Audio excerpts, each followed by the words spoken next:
Welcome to Priya healthy சமையல். Priya healthy சமையலை subscribe பண்ணலைன்னா சப்ஸ்கிரைப் பண்ணிக்கோங்க. பக்கத்தில் உள்ள பெல் ஐக்கானை கிளிக் பண்ணிக்கோங்க. அப்போ தான் நாங்கள் போடுற வீடியோஸ் உங்களுக்கு நோட்டிஃபிகேஷனில் வரும். இன்றைக்கி நம்ம பார்க்க போகிறது புகா.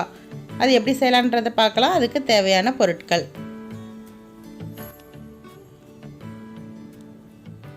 அவல் 1 கப், வெங்காயம் 1, பச்சை மிளகாய் 1,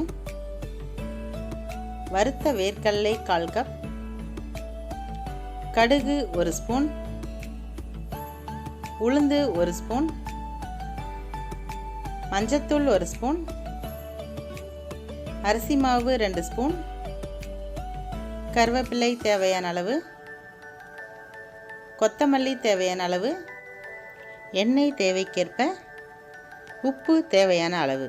ஒரு பவுல் எடுத்துக்கோங்க. இன்றைக்கி நான் 1 கப் அளவுக்கு அவல் இதில் ஆட் பண்ணிக்கலாம். அதில் தண்ணி நல்லா மூழ்கிற அளவுக்கு தண்ணி ஊற்றிக்கலாம். இதை லைட்டாக ஒரு வாஷ் பண்ணி நம்ம எடுத்துக்கலாம்.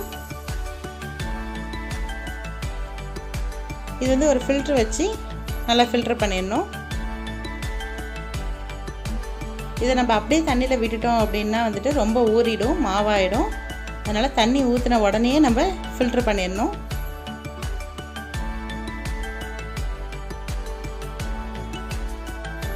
இப்போ நம்ம இதை ஃபில்ட்ரு பண்ணியாச்சு, தனியாக எடுத்து வச்சிடலாம். இப்போ புகாவுக்கு தேவையான ஒரு ஆனியன் நான் நல்லா பொடியாக கட் பண்ணிக்கிறோம்.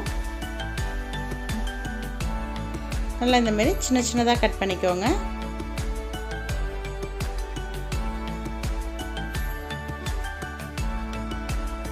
அதுதான் ஒரு வெங்காயம் கட் பண்ணியாச்சு. இதை நம்ம எடுத்து ஒரு பவுலில் எடுத்து வச்சிடலாம். ஒரு பச்சை மிளகாய் எடுத்துக்கிறேன் இன்றைக்கி.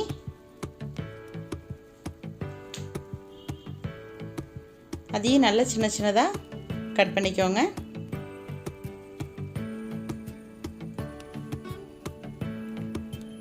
ரெண்டு கருவேப்பிலை எடுத்துருக்குறோம். அதை நல்லா காம்பு நீக்கி நல்லா க்ளீன் பண்ணிக்கோங்க. நல்லா வாஷ் பண்ணி எடுத்து வச்சுக்கோங்க. இப்போ நம்ம ஃபில்ட்ரு பண்ணி வச்சுருக்கிற அவலை ஒரு பவுலில் கொட்டிடலாம். அந்த ஈரப்பசப்பு இருக்கும் அப்படின்றதுக்காக நான் இதில் ஒரு 2 ஸ்பூன் அரிசி மாவு இதில் ஆட் பண்ணியிருக்கேன். இதை நல்லா மிக்ஸ் பண்ணி விட்டுடுங்க. அந்த ஈரம் இல்லாமல் நல்லா உதிரி உதிரியாக இருக்கும். இந்தமாதிரி நல்லா கலந்து விட்டுடுங்க. அப்புறம் ஒரு கடாய் எடுத்து வச்சுக்கோங்க. அதில் நம்மள்கிட்ட வறுத்த வேர்க்கடலை இருந்தால் அதை போட்டுக்கலாம். எங்கிட்ட இப்போ பச்சை வேர்க்கடலை தான் இருக்குது. அதனால் நான் இதை நல்லா டோஸ்ட் பண்ணிக்கிறேன். வெறும் பேனில் கடலையை போட்டு கொஞ்சம் நேரம் வறுக்கணும், மீடியம் ஃப்ளேமில் வச்சு. இது நல்லா கலர் சேஞ்ச் ஆகி ஷைனிங்காக வரும். இதை எடுத்து வச்சிடலாம். இப்போ பேன் எடுத்துக்கோங்க. அதில் 2 ஸ்பூன் அளவுக்கு ஆயில் அதில் ஊற்றிக்கலாம். எண்ணெய் காஞ்சோன்னே 1 ஸ்பூன் கடுகு நல்லா பொரியணும். 1 ஸ்பூன் உளுந்து. இதெல்லாம் நல்லா பொரியிற அளவுக்கு விட்டுருங்க. இதில் நம்ம கட் பண்ணி வச்சுருக்க ஒரு வெங்காயத்தை நம்ம இதில் போட்டுடலாம். இதையும் நல்லா வதக்கி விடுங்க.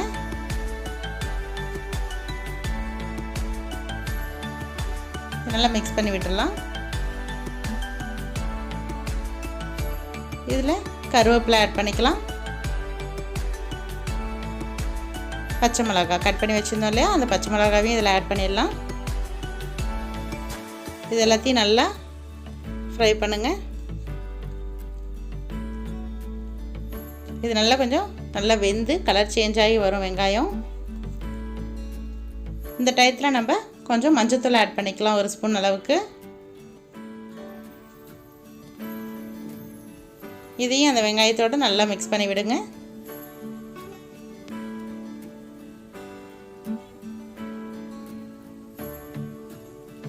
கொஞ்சம் தேவையான அளவு சால்ட்டு நல்லா கலந்து விட்டுடலாம் சால்ட்டையும். இப்போ நம்ம வறுத்து வச்சிருந்த கடலை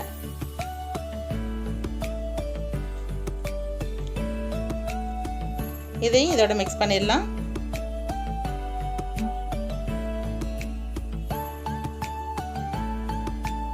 நல்லா மிக்ஸ் பண்ணி விட்டுடுங்க. இப்போ வெங்காயம் வெந்துருச்சு. இதில் வந்துட்டு நம்ம அவல் எடுத்து வச்சுருக்கோம் இல்லையா, அதை இதில் ஆட் பண்ணிடலாம். இது எல்லாத்தையும் நல்லா மிக்ஸ் பண்ணி விட்டுற வேண்டியது தான். நல்லா அந்த எல்லோ கலர் வந்துட்டு அந்த ஒயிட் தெரியாத அளவுக்கு அவல் வந்து ஃபுல்லாக எல்லோவாக மாறுற அளவுக்கு நல்லா ஸ்ப்ரெட் பண்ணி விடுங்க. நல்லா கலந்து விடுங்க.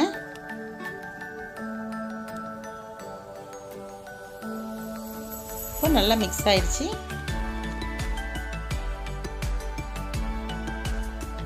இப்போ நமக்கு புகா ரெடி ஆயிடுச்சு. நம்ம பிளேட்டில் சர்வ் பண்ணிடலாம். இது சூப்பரான ஈஸியான டிஷ். இது உங்களுக்கு காலையில் பிரேக்ஃபாஸ்ட்டுக்கு செய்யலாம். இது கூட சாம்பார் சட்னி அதை வந்து சைட் டிஷ்ஷாக வச்சுக்கலாம். இதை வந்து நம்ம பிளேட்டில் சர்வ் பண்ணிடலாம். இது ஈவினிங் டிஃபனாகவும் கூட நம்ம செஞ்சு கொடுக்கலாம். கண்டிப்பாக இதை நீங்கள் ட்ரை பண்ணி பாருங்கள். எப்படி இருக்குன்றதை எனக்கு கமெண்ட்டில் சொல்லுங்கள்.